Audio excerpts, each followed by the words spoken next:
শিক্ষামন্ত্রীর গাড়ির ধাক্কায় আহত ছাত্র ইন্দ্রানুজ রায় তার শারীরিক অবস্থা স্থিতিশীল, কিন্তু কোথায় তার সংকট রয়েছে, কোথায় সমস্যা রয়েছে জানিয়ে কাল কেপিসির মেডিকেল বোর্ড বসছে, তা নিয়ে আমাদের বিস্তারিত জানাবেন আমাদের প্রতিনিধি সন্দীপ সরকার। সন্দীপ, দেখো, কালকে মেডিকেল বোর্ডের সদস্যরা বেলা 12:30 নাগাদ বসবেন ইন্দ্রানুজ রায়কে দেখার জন্য। ইন্দ্রানুজকে আগামীকাল চিকিৎসকেরা 5 জন চিকিৎসক পরীক্ষা করবেন। তার মধ্যে চক্ষুরোগ বিশেষজ্ঞ রয়েছে, অর্থোপেডিক বিশেষজ্ঞ রয়েছে, সার্জারি বিশেষজ্ঞ রাখা হচ্ছে, ইএনটি বিশেষজ্ঞ এবং হাসপাতালের মেডিকেল সুপার। এই 5 জন কালকে ইন্দ্রানুজকে পরীক্ষা করে সিদ্ধান্ত নেবেন যে ইন্দ্রানুজকে আর হাসপাতালে থাকার প্রয়োজন আছে নাকি তাকে হাসপাতাল থেকে ছুটি দিয়ে দেওয়া যেতে পারে। ইন্দ্রানুজের শারীরিক অবস্থা যা, তাতে তার পায়ের আঙুলে সেখানে চির রয়েছে, অর্থাৎ সেই কারণেই তাকে তার মুভমেন্ট নিয়ন্ত্রণ করতে বলা হয়েছে, অর্থাৎ তার হাঁটাচলা বাড়ানো এবং পায়ের আঙ্গুলগুলিকে ফিক্স করে রাখা হয়েছে। সেখানে আলাদাভাবে রাবারের প্লেট দিয়ে সেই পায়ের আঙ্গুল যাতে নড়াচড়া তিনি না করেন সেই বিষয়টা নিশ্চিত করা হয়েছে। এর পাশাপাশি তার বাঁ চোখের চারপাশে যে ক্ষত স্থান ছিল সেখানে প্রায় 14টির মতো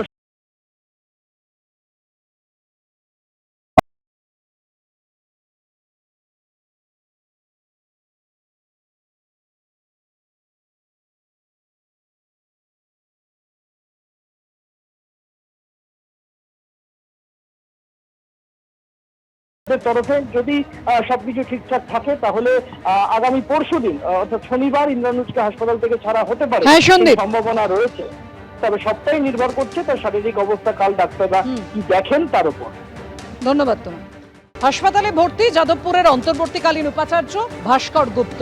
তার শারীরিক অবস্থা এই মুহূর্তে স্থিতিশীল এবং যে সমস্যা ছিল সেই সমস্যা এখন আর নেই, যেমনটা চিকিৎসকরা জানাচ্ছেন। গতকাল উচ্চ রক্তচাপ জনিত সমস্যা নিয়ে ভর্তি করার পর এমআরআই করা হয়েছে, সেই এমআরআই রিপোর্ট স্বাভাবিকই রয়েছে। চিকিৎসক অরিন্দম বিশ্বাস ও নিউরোলজিস্ট অনিমেষ করের তত্ত্বাবধানে অন্তর্বর্তী উপাচার্য কয়েকদিন তাকে পর্যবেক্ষণে রাখতে হবে, এমনটাই সিদ্ধান্ত নিয়েছেন চিকিৎসকরা।